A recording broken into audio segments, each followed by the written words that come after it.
Еврејската историја е долга, потресна и болна.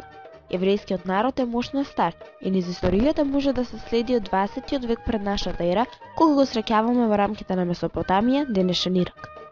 Во својот преселнички период, припадниците на овој необичен народ речиси секогаш биле прогонувани од владетелите на чија земја се наоѓале. Најсветол период за евреите во средниот век се одвил од 711 година до 1492, кога во Шпанија и Португалија тие имале своја самоуправа.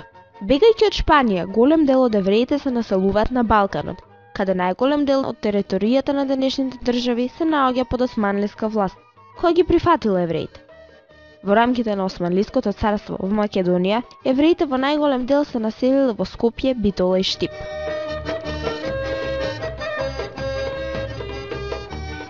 Еврејската заедница постојано се зголемувала.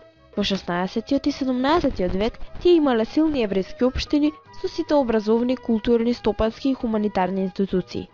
Работеле 5 еврејски училишта со по 10 училници и 342 ученика.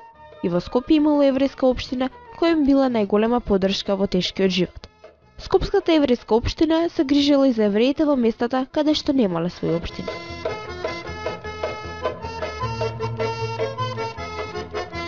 Во Скопје имало еврејски мала. Најголем дел од нив живееле во Ал-Амале Џудија. Малото било сместено помеѓу јаза Дел Шабан Паша, кафаната Зрински, црквата Свети Димитрија и пожарникарската чета. Во центарот на малото се наоѓала синагога. Сите жители на малото биле евреи, освен доктор Гарабет, семејството Костик и сликарот Мартиновски. Животот на евреите во ова мало бил подобар.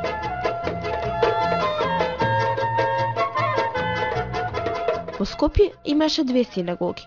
За време на окупацијата од бугарските фашистички сили биле претворени во магацини, а за време на земјотресот наводно биле целосно урнати.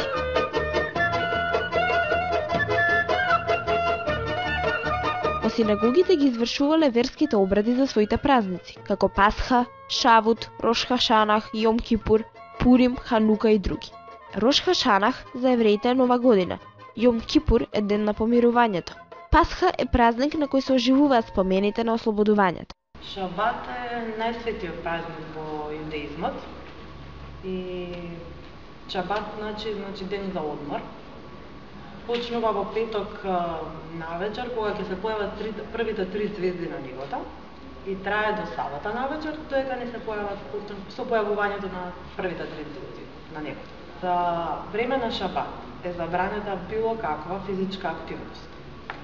Тоа го пишува и во Библијата, односно во Стариот Завет во Тората, каде што вели дека 6 дена Господ го створил светот за 6 дена, 7-миот ден им го дал Шабат, сабота, да биде ден за одмор, каде што не смеат ниту ти, ниту твоите деца, ниту твојата жена, ниту слугата, ниту гостинот кој случајно ти се нашол во твојот дом, не смеат да извршува никаква физичка работа. Дури е забрането и палење на светло на стјалите. Че се што е со сите електрични уреди се забранети да се користат. Или, доколку се случи сијалицата да биде запалена, не смее да се угаси, или ја гасите пред да почне Шабат, или ја гасите тек кога ќе заврши во сабота навечер. Значи, Шабат е многу свет празник и се слави од типот со почнува кога жената, односно мајката ги пали 2 свеќи и кажува благослов на тие свеќи. Со тоа што ги повикува благословот е во всушност повикување на ангелите да го чуваат домот. Обично по палењето на свеќите се оди во синагога, каде што се одржува шабатна служба. По службата се враќаат во домот и свечено се вечер.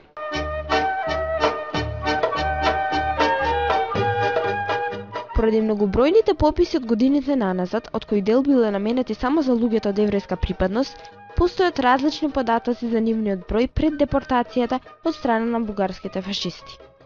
Според пописот во 1890 година, во Скопје имало 1200 евреи. Во друг документ од 1942 година се спомнува лошата состојба во која се наоѓала евреите и при тоа се наведува дека во Скопската еврејска општина живееле 224 сиромашни еврејски седмици.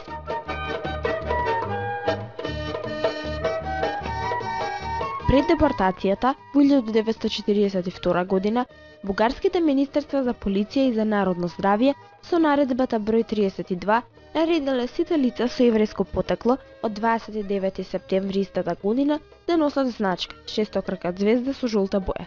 Со тоа сите евреи биле обележени се до депортацијата.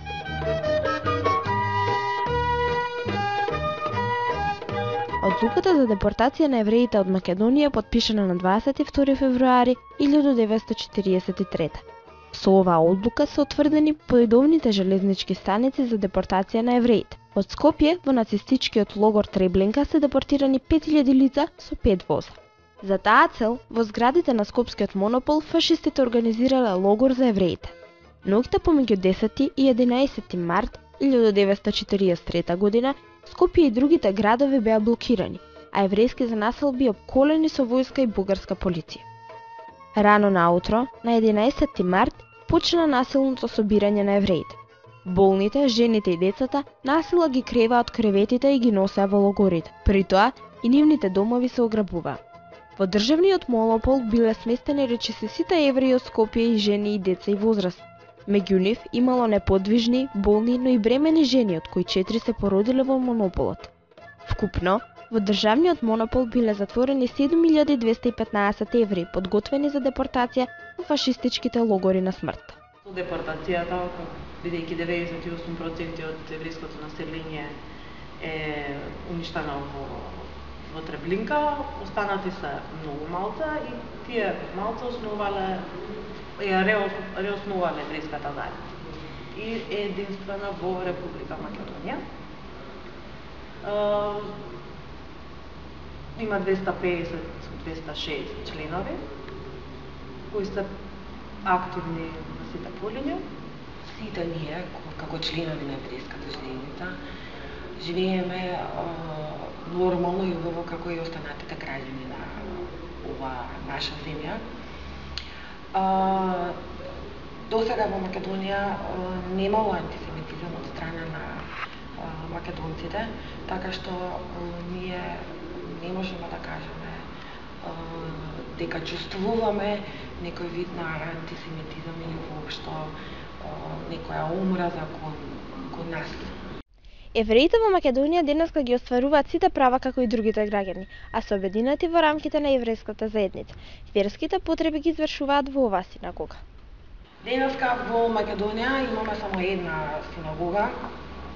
За жал, пред војната имало повеќе синагоги на просторот на денешна Република Македонија. Сите биле уништени за време на бугарската окупација, освен Скопската синагога, Пет Јаков, која што, за жал, за време на земјотресот 1963 година беше уништена делумно, меѓутоа еврејската заедница ја возобнови синагогата, односно 2000 година, така што синагогата денеска се наоѓа во еврејската заедница. Македонија никогаш нема да ги заборави спомените на животот со евреите и нацистичкиот геноцид кон овој народ во логорите на смртта. Во меморијалниот центар во Скопје, еден од 4 од таков вид во светот, остана и ќе останат трајни сеќавања на страдањата на евреите од Македонија и нивниот културен и духовен живот. Ние сме музеи, меѓутоа и со текот на времето целта ни е да станеме и едукативна установа, каде што младите луѓе и воопшто луѓето од целиот свет што ќе го посетуваат меморијалниот центар, ќе излезат од него со приказна од тоа што се случило во минатото. Значи, меморијалниот центар е споменик на жртвите на Холокаустот. Вакви меморијални центри, како овој во Скопје, се прават на светот за младите никогаш да не го заборава злосторството извршено на евреите во текот на Втората светска војна. Бидејќи за жал и денеска има луѓе кои го порекнуваат Холокаустот. Од Скопје, Македонија, Уна Николовска, Основно училиште Блаже Коневски.